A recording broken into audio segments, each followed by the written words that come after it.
Facebook chief Mark Zuckerberg on Wednesday concedes the regulation of social media companies under mounting scrutiny over the misuse of user data is inevitable.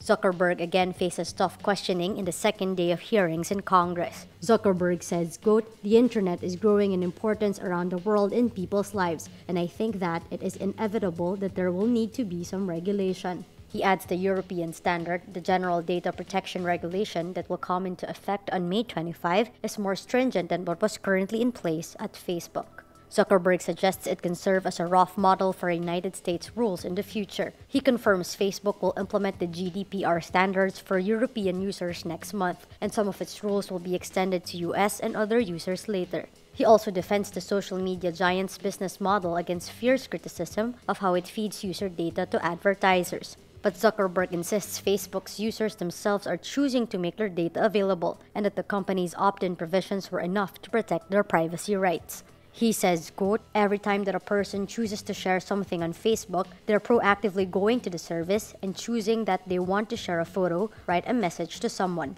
A day earlier, Zuckerberg apologized for the improper use of 87 million people's personal data by a British political consultancy firm Cambridge Analytica. Cambridge Analytica worked for US President Donald Trump's 2016 presidential campaign. Facebook on Thursday announces its partnership with Rappler and wRap for a third-party fact-checking program in the Philippines, which aims to prevent fake news from spreading on the social media platform. Rappler and wRap have been certified through a nonpartisan international fact-checking network and will review news stories on Facebook, check their facts, and rate their accuracy. The fact-checking program is in line with a three-part framework to improve the quality and authenticity of stories in people's news feeds. Aside from the social media giant's community standards, which regulate content shared on the platform, the program will also limit the distribution of stories that undermine Facebook's authenticity. It will also provide users with more context on the stories they see. Rappler CEO and executive editor Maria Ressa hails the partnership with Facebook. Ressa says, quote, "It's what journalists do, and we're happy to work with Facebook to help create a safe and sane public space for critical thinking and debate." She adds, quote, "Exposing lies in the networks which share them is a first step in strengthening civic engagement." Philippine President Rodrigo Duterte and Chinese President Xi Jinping give the go signal for their countries to craft a framework for joint exploration in the West Philippine Sea. Philippine Foreign Secretary Alan Cayetano on Wednesday says Duterte and Xi talked about joint exploration in their bilateral meeting the day before. According to Cayetano, Xi said, quote, "China, if that's what the Philippines wants, is willing to discuss and find a solution in the West Philippine Sea."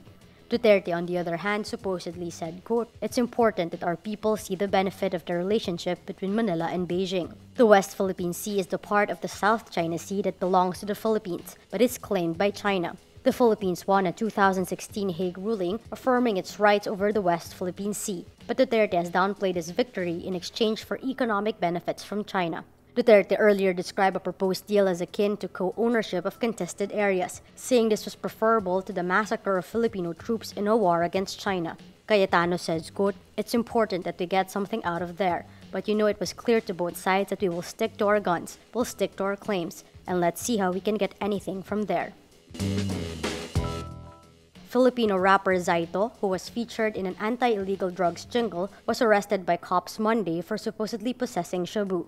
GMA News says Zaito was served a search warrant in his Kawit, Cavite home around noon. During the search, cops allegedly found 3 sachets of shabu. A Philippine Daily Inquirer report says Zaito sang a verse in a jingle that makes light of the Philippine National Police's controversial Oplan Tokhang. The jingle itself was composed by Cavite Police. Oplan Tokhang literally means to knock and to plead. It is part of the PNP's larger campaign against illegal drugs. United States President Donald Trump, in a series of tweets on Wednesday, claims the country's ties with Russia are worse than during the Cold War, angrily blaming Special Prosecutor Robert Mueller for fueling bad blood with Moscow. Trump says Russia needs the US to help with their economy. He tweets, quote, "Much of the bad blood with Russia is caused by the fake and corrupt Russia investigation, headed up by the all-Democrat loyalists or people that work for Obama. Mueller is most conflicted of all, except Rosenstein, who signed FISA and Comey letter. No collusion, so they go crazy." Trump adds, quote, "Russia needs us to help with their economy, something that would be very easy to do, and we need all nations to work together. Stop the arms race, But the American president also mocks Moscow's threat to shoot down any US missiles targeting Syria. Trump tweets, quote, "Russia vows to shoot down any and all missiles fired at Syria. Get ready, Russia, because they will be coming. Nice and new and smart." He also slams Moscow for its ties to the regime of Syrian President Bashar al-Assad. Trump says, quote, "You shouldn't be partners with a gas-killing animal who kills his people and enjoys it."